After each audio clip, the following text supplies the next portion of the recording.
So I basically retired. Thank you very much for your concern too.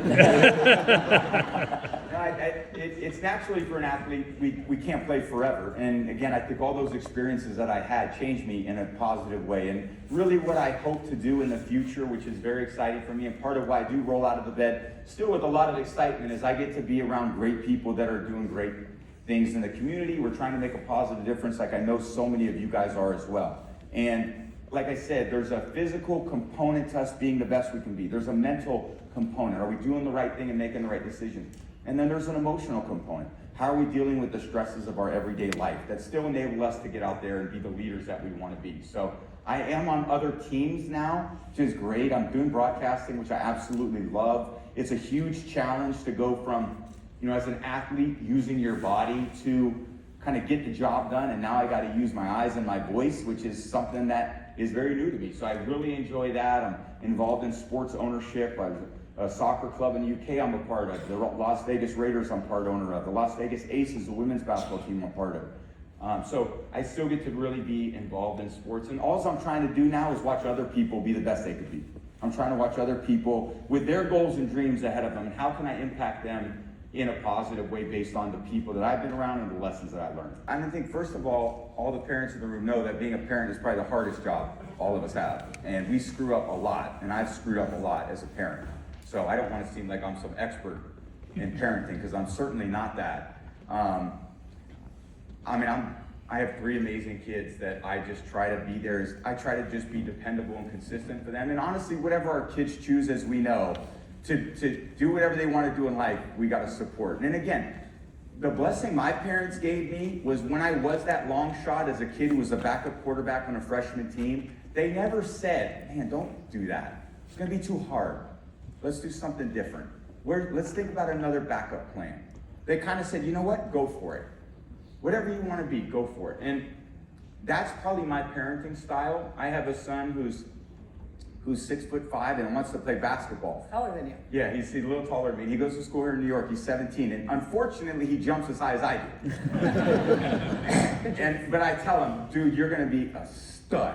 I said, wait till you hit your growth spurt. You're going to be jumping higher. You're going to be dunking. And whether he does or not, who cares?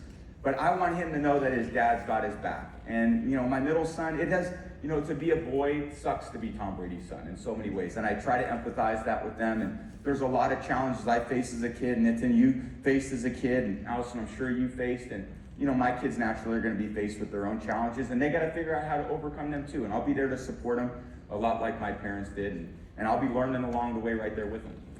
For a touchdown, and as I'm diving for him to make the tackle, which I had no chance of making the tackle, and I dive for him, and I'm literally midair going, well, if we lose the game, that's the reason. Good job, Tom. And I went to the sideline, and I just sat there, and I had always a way of kind of internalizing these things. And I had been down before in other games, and we go into half down 21-3, and we had the best coach in the history of the NFL, Bill Belichick. And when we kind of got through our halftime adjustments, hey, this is what we're going to do in the second half, and listen, strategically we got the plan, and then we went out just before we went on the field. He said, hey, 21 points is not going to be enough to beat us today. And the players were like, yes, let's go. We ran out on the field, and we kicked them the ball to start the half. We stopped them. They kicked us the ball. We had great field position, and we went 3 and out. I threw a pass to Julian. He dropped it. And we punted back to them, and they went down to score. And I was like, well, 28 points might be enough. So we're down 28-3, and there's no 25-point touchdown in the NFL. So what we had to do was we had to just chip away. And I think really the thought at that point for me was, you are getting your ass embarrassed right now. You better go down with fighting. And if you're going to lose, you play your ass off for the rest of this game.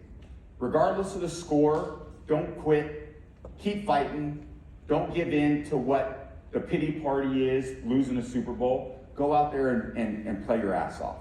And I said to the guys, come on, 1 score, fellas. That's all we need, 1 score. And we get the ball back, and we go down and we score with like 2 or 3 minutes left in the third quarter. And we missed the extra point. We're down 28-9. And I was like, all right. We went to the sideline. Come on, fellas. Come on, D. We need to stop. They stopped them. They punted to us. And we went down and we were driving and we got stopped on a third down play. We had to kick a field goal and it was 28-12. And I was like, it's a 2-score game. Wow, when did that happen? And then I'm like, come on, D, we gotta make one play. And then our great linebacker from University of Alabama, Dante Hightower, strip sacks Matt Ryan, ball bounces out. My boy from Michigan, Alan Branch, jumps on it. We got the ball. I jumped up as high as I could, which is probably about 4 inches. And I ran on the field, and we scored another touchdown, got the 2-point conversion, and it was 28-20. And I said, it's a 1-score game. And I knew that they knew, oh shit. And they punted us the ball back. We had this phenomenal defensive stop, and it was crazy because they were in field goal range, and we knocked them out of field goal range. They punted the ball to us with about 2 minutes and 30 seconds left, and we had 92 yards to go. And there's nobody in that stadium that didn't think we were going to go down and score, including us. And that momentum had shifted, and the collective energy shifted, and they were scared and they were tired. And we drove the ball down, and we scored with about 25 seconds left and hit the 2-point conversion. And then went to overtime, and my great friend and teammate over a long period of time, Matt Slater, and overtime they changed all the rules because of shit like this. We flipped a coin, and we won the coin toss, and I knew that we were going to go down and score. So it was a miraculous victory, and I think even as I alluded to, let's say, my career journey, where it started pretty bad in high school, and it didn't go great in college until the end, and I got to the Patriots as the 4th quarterback. That was a lot like that game, 28-3. It didn't start great. There was a lot of points where it probably looked like I could have given up and quit. There's a lot of points that the people around me didn't have to support me the way they did. There's a lot of times where you looked in the mirror thinking, man, I failed on the biggest stage. And then you know what? When I look back at 28-3, I'm so happy we were down 28-3 now.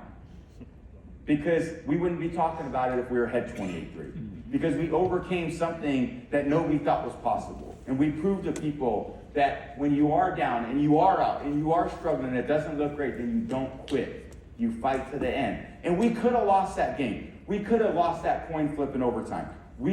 Could not have made that 2-point conversion to tie the game. And I would have been very proud about the way that we went and finished that game, because to me it was so much about the process of trying to win.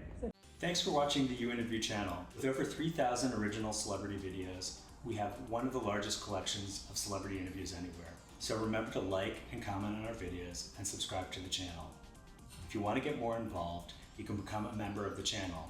Membership has its perks. You can see exclusive celebrity videos and get the opportunity to ask our celebrity guests questions. We can't wait to hear from you.